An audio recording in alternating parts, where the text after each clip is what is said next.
Je suis arrivée au Canada en tant que réfugiée politique colombienne à l'âge de 6 ans. J'étais encore une toute petite fille et je ne parlais pas encore le français.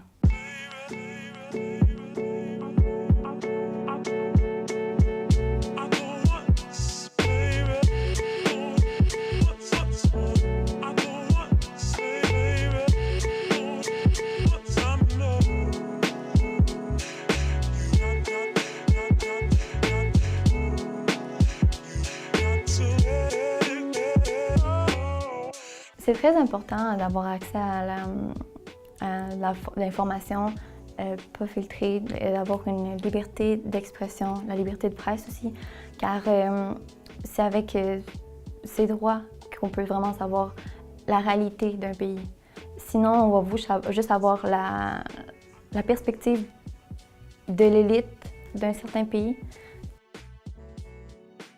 C'est très important pour moi de savoir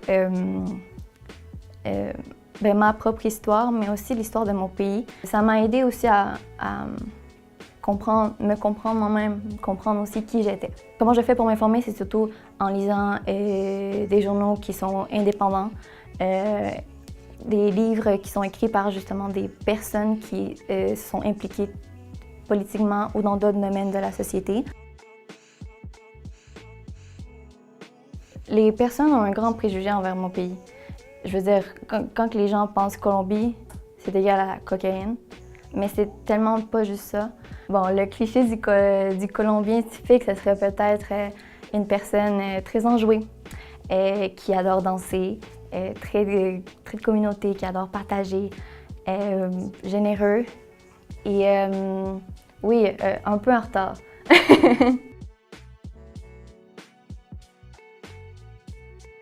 Je pense que les personnes réfugiées sont celles qui se devraient le plus parler sur leur situation, sur l'exil aussi, sur le fait d'être un réfugié, car c'est elle-même, ou dans mon cas, c'est moi-même qui ai vécu ça.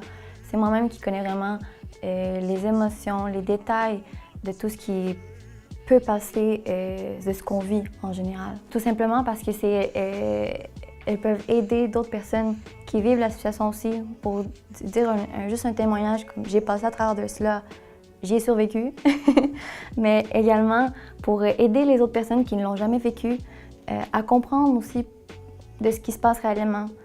Qu'on n'est pas juste des personnes comme en train de mourir, non, on est des êtres humains et on a des sentiments et on a des problèmes au quotidien comme tout le monde.